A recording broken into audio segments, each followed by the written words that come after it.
Bom, vamos lá. Vamos começar agora uma outra unidade.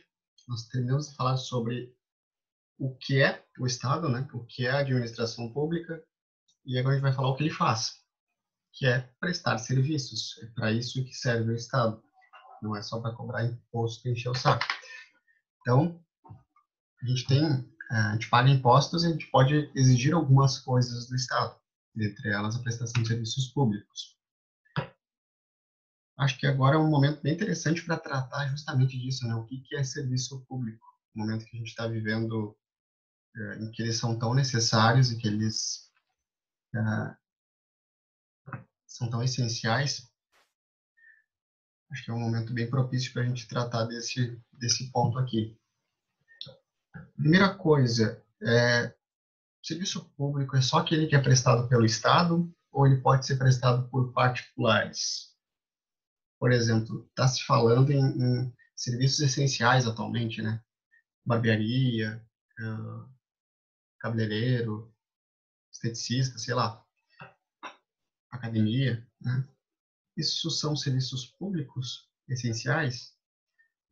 Isso são serviços, tá? Que foram considerados essenciais por um ato do governo agora. Mas eu poderia ter serviços que são prestados por particulares que também são serviços públicos. O que diferencia um serviço essencial, um serviço público e um serviço público essencial? Sim, nós temos serviços públicos que são prestados por particulares, diversos serviços. Mas na origem a ideia é que o serviço público é aquele que é prestado diretamente pelo Estado. A gente sabe hoje em dia que a execução do serviço também é feita por particulares, mas a ideia original de conceber alguma coisa, de criar um sistema, um regime próprio para serviço, era considerar aqueles serviços que eram prestados, sim, exclusivamente diretamente pelo Estado. Então, não posso caracterizar ou definir serviço público a partir do executor, quem faz. Como é que eu defino, então? Isso é uma discussão que eu gosto muito de fazer em sala e de ouvir. É um pouquinho ruim fazer isso por vídeo, eu espero que vocês compareçam para a gente discutir estes assuntos. Mas definir o que é público, o que é serviço público, é uma escolha política. Serviço de saúde é um serviço público essencial? Transporte? Eu já tinha falado, eu falei, mas acabei não dando exemplo, né? Transporte é um serviço público essencial e que não é prestado necessariamente pelo Estado. Ele é prestado por particulares por meio de concessão. Nós temos uma empresa, um consórcio, por exemplo, aqui, que presta esse serviço e por meio de uma concessão, tem um contrato com o Estado, vai prestar esse serviço durante um certo tempo e vai ser regulamentado pelo Estado, vai ser fiscalizado e regulamentado pelo Estado. Isso é o que diferencia um serviço de barbearia, que é considerado essencial, do serviço público essencial, do serviço público como um todo. É a fiscalização direta e imediata e o controle direto e imediato, além da titularidade. O Estado nunca perde a titularidade do serviço. Mesmo que ele faça uma concessão do transporte coletivo, a titularidade do serviço é sempre do Estado. Então, como eu estava dizendo, definir o serviço como público vai ser sempre uma escolha política. E que sentido de escolha política?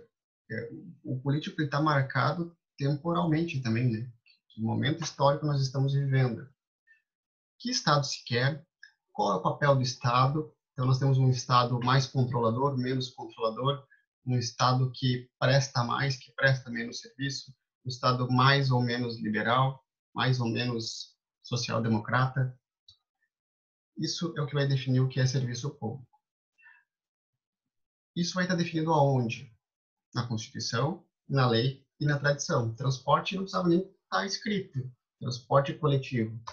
Está na tradição do nosso país, da maior parte dos países democráticos, que o transporte coletivo é um serviço público essencial.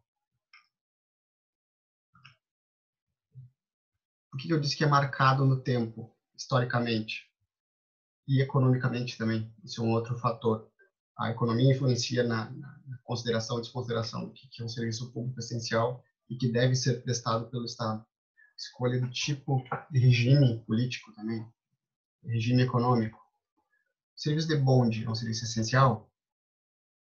Hoje em dia não é, mas já foi considerado um serviço essencial lá na sua origem. Ele deu origem, por exemplo, no Brasil, ao sistema do Rio de Janeiro de energia elétrica. A energia elétrica surgiu para garantir a prestação de serviço de bonde, depois acabou se precisando fazer alguma coisa com essa rede e as pessoas começaram a ter energia elétrica em casa. Antigamente não tinha energia elétrica em casa para todo mundo, não era uma obrigação do Estado. Você pode pensar assim, o serviço de óleo de baleia é essencial. Para que serve óleo de baleia? Para comer? Não, para iluminação pública. Em alguns países se utilizava óleo de baleia para iluminação pública. Então era essencial para o dia a dia das pessoas. Correio é um serviço essencial. Banco é um serviço essencial. Se é essencial, tem que ter em todos os lugares. Por isso que a gente tem bancos públicos ainda. Bancos públicos para que o banco exista em todas as localidades. Porque a gente tem um banco do Brasil lá no interior de Santa Catarina, mesmo que esse banco gere que ele dê prejuízo para a instituição como um todo, que aquela agência dê prejuízo para a instituição. Mas é dever do Estado prestar isso. É dever do Estado fazer com que as pessoas estejam bancarizadas. Porque imaginem, por exemplo, teoricamente, que deu uma crise mundial, uma pandemia, as pessoas não podem sair de casa, não podem mais mexer com dinheiro, elas precisam ter conta em banco para receber, sei lá, um auxílio, vamos imaginar teoricamente um auxílio emergencial de R$ 600. Elas precisam ter conta no banco. Elas não têm conta no banco, elas não estão inseridas. Estão vendo a quantidade de problemas que estão acontecendo agora porque as pessoas não têm CPF, elas não têm internet. Internet é serviço público. Quando o serviço é público, é dever do Estado garantir a existência dele. Então, por isso que eu perguntei, serviço de bonde essencial? Hoje em dia não mais. Já foi. Historicamente, ele é datado. Ele teve um momento em que ele foi considerado essencial, o Estado prestava, ou fiscalizava ou concedia para alguém prestar. O serviço de internet de banda larga é essencial? Vocês conseguiriam estar assistindo essa aula sem internet? Não vou nem falar banda larga, mas internet. No momento como a gente está vivendo, que a gente tem que ficar trancado, que a recomendação é que as pessoas permaneçam em casa, que façam, quem pode fazer home office, faça. É evidente que hoje em dia a gente considera essencial. E essencial até para a gente ter cidadania, né? Ter cidadania plena. Como é que eu tenho acesso à informação, à publicidade, a serviços públicos se eu não tenho internet? E eu não estou falando só por causa da situação de pandemia, mas pela situação como um todo. A gente vai fazer um boletim de ocorrência, a gente faz pela internet. A gente vai fazer o pedido de marcação de uma renovação de uma CNH é feito pela internet. É tudo feito pela internet. O processo judicial, eu não tenho acesso à justiça. Ou seja, eu não tenho acesso ao poder judiciário se eu não tenho internet. É um serviço, a noção de serviço público não é estática. Tá? O Estado, por meio da Constituição, da lei, escolhe quais atividades são consideradas de interesse geral e as rotula como serviço público. Tem uma definição jurídica, que eu gosto bastante do Marçal Justin Filho, ele fala que serviço público é uma atividade pública administrativa, e aí exclui o judicial e o legislativo como serviços públicos, tipicamente, de satisfação concreta de necessidades individuais ou transindividuais vinculadas diretamente a um direito fundamental. O direito fundamental tem locomoção, vida, saúde, informação, insuscetíveis de satisfação adequada mediante mecanismos de livre iniciativa privada. Então, para o Marçal, esses serviços não podem ficar sob controle da iniciativa privada, ou eles não vão ser satisfeitos adequadamente pela iniciativa privada, destinado a pessoas indeterminadas, qualificado legislativamente, ou seja, tem que estar previsto em lei, e executada sob regime de direito público. Então, o regime de prestação desses serviços é público. Eu disse, transporte coletivo é privado, tá, mas é a tarifa, quem é que define a tarifa? Quem é que paga? Bom, quem paga é a gente, mas quem é que define o valor? Táxi, quem é que define o valor? Uber, quem é que define o valor? Uber é serviço público, mas táxi é. Vejam como é difícil. O serviço público, assim como todo direito, ele está em constante mutação.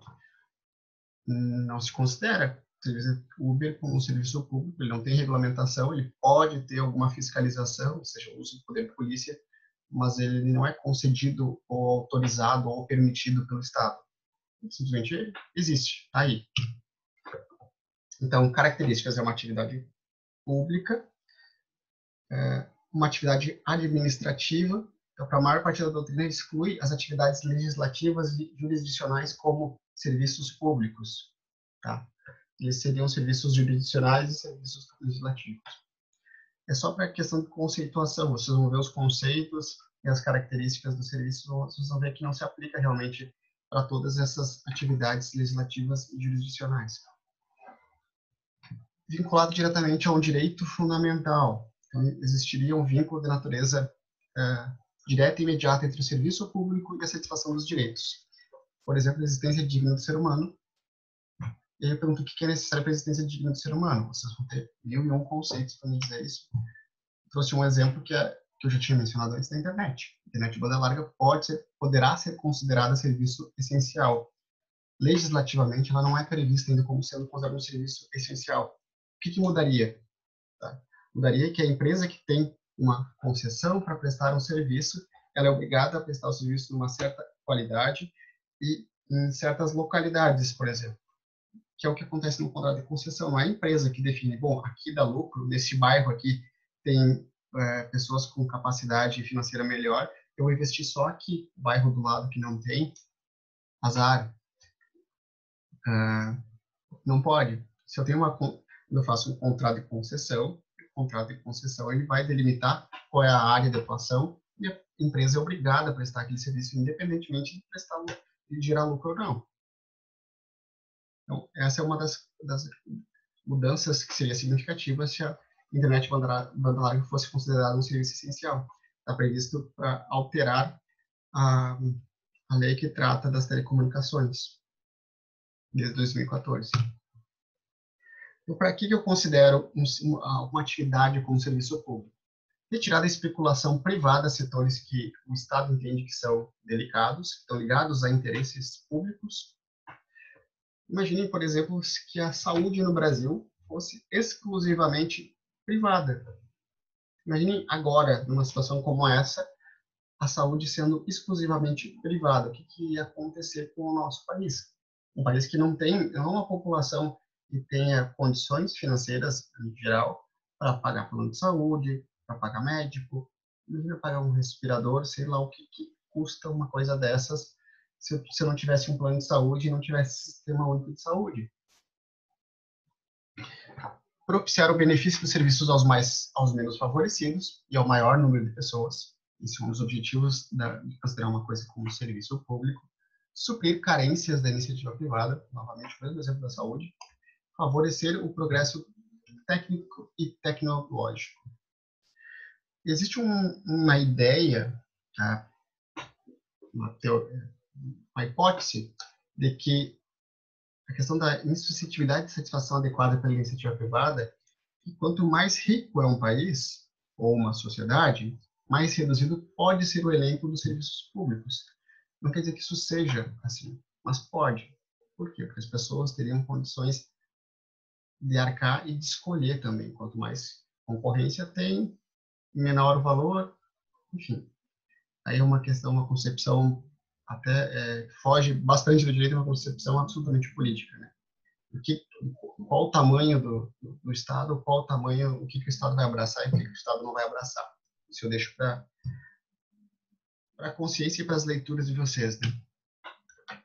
Então, aspectos centrais do conceito de serviço público. Elemento material ou objetivo. Só pode ser considerado, então, serviço público aquela atividade que é prestada em proveito da coletividade, não de uma classe em específico.